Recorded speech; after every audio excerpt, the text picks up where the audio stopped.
بسم اللہ الرحمن الرحیم نحمده ونصلی ونسلم علی رسولہ الکریم وعلی آلہ طیبین واصحابہ الطاہرین اما بعد۔ حضرات گرامی، محرم الحرام شروع ہو چکا ہے۔ اس ماہ مقدس میں جو کہ حرمت والے جو 4 مہینے ہیں ان میں سے ایک مہینہ یہ بھی ہے، اس کی 61 ہجری کو ایک ایسی ہستی کی شہادت ہوتی ہے، بلکہ نہ صرف آپ کی بلکہ آپ کے جو دیگر رفقا ہیں، رشتہ دار ہیں، فیملی کے لوگ ہیں، ان کی بھی شہادت ہوتی ہے، جسے ہم واقعہ قرب و بلا کے نام سے یاد کرتے ہیں۔ نواسۂ رسول، جنتی نوجوانوں کے سردار سیدنا حضرت امام حسین رضی اللہ تعالی عنہ کو بڑے ظالمانہ طریقے سے شہید کیا جاتا ہے۔ تو مسلمانوں کی ایک کوشش ہوتی ہے، اہل سنت کی ایک کوشش ہوتی ہے کہ ماہ محرم میں ان ہستیوں کا تذکرہ کرے۔ شہادت امام حسین، واقعہ قرب و بلا، دیگر رفقا کی جو قربانی ہے ان کا تذکرہ، اور پھر اہل بیت کا تذکرہ۔ میرے آقا صلی اللہ تعالیٰ علیہ وسلم کے جو قرابت دار ہیں، بیٹے ہیں، بیٹیاں ہیں، خاص کر کے بیٹیاں ہیں، ان کی اولادیں ہیں، اور خاص کر کے پھر نواسۂ رسول یعنی امام حسن، امام حسین رضی اللہ تعالی عنہما، ان کا تذکرہ ہو۔ اس کی وجہ یہ ہے کہ حقیقت یہ ہے کہ ان سے محبت حقیقت میں اللہ سے محبت ہے، بلکہ رسول اللہ صلی اللہ علیہ وسلم سے محبت ہے، اور رسول اللہ صلی اللہ علیہ وسلم سے محبت اللہ سے محبت ہے۔ اور یہ وہ محبت ہے، اس طرح کی محبت جو ہے، محبت کرنے والے کو جنت کا راستہ دکھاتی ہے، اور ان سے محبت کرنے والے جنت میں ان کے رفیق ہوں گے، ان کے ساتھی ہوں گے، ان کی قیادت میں جنت میں داخل ہوں گے۔ اور ان سے محبت کے حوالے سے جو احادیث ہیں وہ احادیث بھی صحیح ہیں، بخاری مسلم کی حدیث ہے، دیگر کتب حدیث ہیں۔ تو لہذا ضرورت اس بات کی ہے کہ ان سے محبت کی جائے، ان کے فضائل بیان کیے جائیں، اور اس سے بڑھ کر کے ان کی جو تعلیمات ہیں، ان کی زندگی کے جو شب و روز ہیں، انہیں معلوم کر کے اس کے مطابق زندگی گزاری جائے، کیونکہ یہ اہل بیت ہیں، ان کی زندگی جو ہے شریعت مطہرہ کے مطابق تھی۔ نماز اعلیٰ درجے کی، روزہ اعلیٰ درجے کا، رات کا قیام، تلاوت قرآن، جہاد، جتنے بھی اعمال صالح ہیں، تو ہمیں ان کے نقش قدم پر چل کر کے عبادات کا اہتمام کرنا چاہیے۔ یہ نہ کہ بس ان کا ذکر ہو جائے، گھر محفل کروا لی سید الشہداء کی فضیلت کے حوالے سے، اور اس کے بعد نہ نماز، نہ روزہ، نہ عبادت، نہ یاد الہی، نہ تلاوت قرآن، نہ ذکر، تو اس کا پھر کوئی فائدہ نہیں ہے۔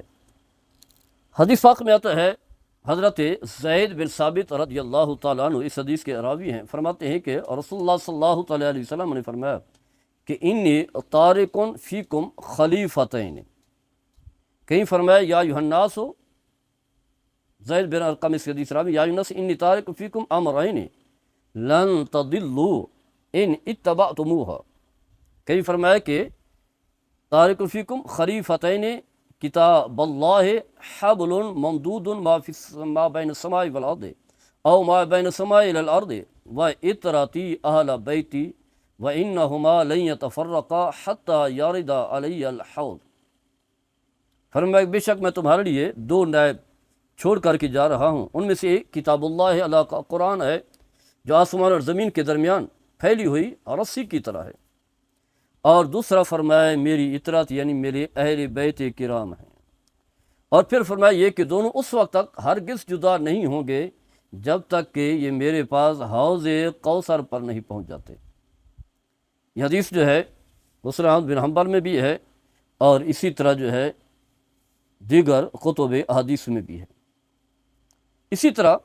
کہیں فرمایا کہ ایھا الناس انی تارک فیکم امرین لن تضلوا ان اتبعتموها، فرمایا کہ میں تمہارے لیے لوگوں 2 چیزیں چھوڑ کر کے جا رہا ہوں، اگر تم ان کی اتباع کرو گے تو تم کبھی بھی گمراہ نہیں ہو سکو گے۔ فرمایا وہما کتاب اللہ و اہل بیتی اطاعتی، ان میں سے ایک اللہ کا قرآن ہے، قرآن پر عمل کرو گے تو کبھی گمراہ نہیں ہوگے، اور دوسرا فرمایا میرے اہل بیت ہیں۔ اس کے بعد آپ صلی اللہ علیہ وسلم نے فرمایا تعلمون انی اولا بالمؤمنین من انفسہم ثلاث مرات،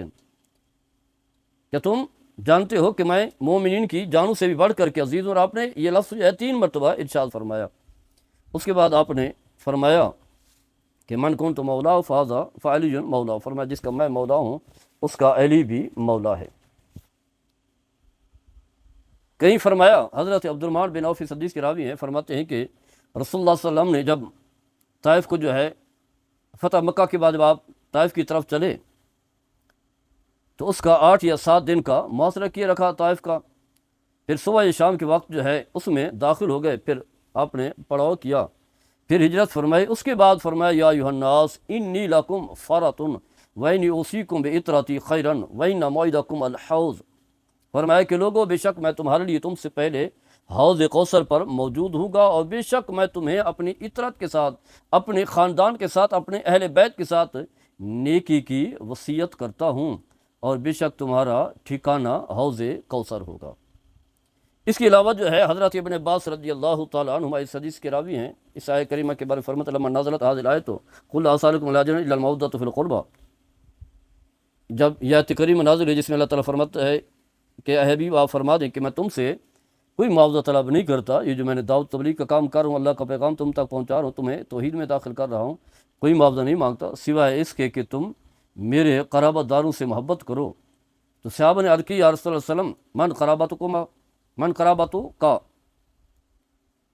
ہؤلاء الذین وجبت لنا مودتہم، آپ کے کون سے قرابت دار ہیں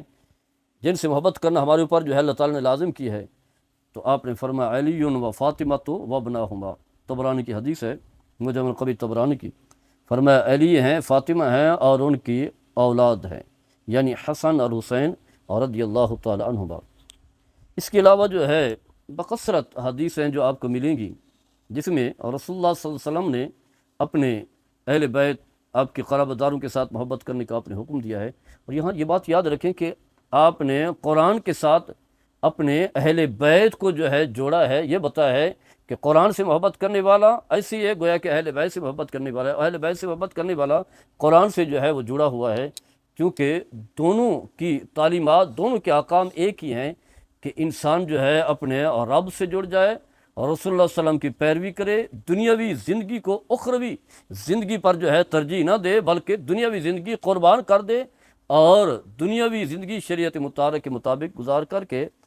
اخروی کامیابی اور سعادت حاصل کرے۔ اور یہی عملی پیغام حضرت فاطمہ رضی اللہ تعالی عنہ کا ہے، حضرت علی المرتضیٰ رضی اللہ تعالی عنہ کا ہے، اسی طرح حسن کریمین رضی اللہ تعالی عنہما کا ہے۔ آپ نے امام حسین رضی اللہ تعالی عنہ نے اللہ کے دین کی سربلندی کے لیے آپ نے اپنی جان، جو کہ قیمتی جان تھی، جسے فاطمہ رضی اللہ تعالی عنہ نے پالا پروان چڑھایا، عظیم جان ہے، اپنی جان تو دے دی لیکن وقت کے ظالم حکمران کے آگے جھکے نہیں ہے اور اس کے ہاتھ پر اپنا ہاتھ نہیں دیا۔ ہمارے لیے بھی یہی پیغام ہے، ظالم کتنا ہی طاقتور کیوں نہ ہو، اگر ہم حسینی ہیں، اہل بیت سے محبت کرنے والے ہیں، تو اس ظالم کے آگے جھکنا نہیں ہے۔ جان ہماری تو ویسی جان کیا ہے، کوئی بے وقت لوگ ہیں، قیمتی جان نہیں ہے، لیکن اگر ظالم کے آگے نہیں جھکیں گے اس نظریے کے ساتھ کہ امام حسین کے نقش قدم پر چل رہے ہیں اور اپنی جان دے دیں گے، تو اس وقت ہماری جان بھی قیمتی ہوگی بلکہ خون کا ایک ایک قطرہ جو ہے قیمتی ہوگا۔ اللہ تعالیٰ ہم سب کو عمل کرنے کی توفیق عطا فرمائے۔ وما علیہ الا البلاغ۔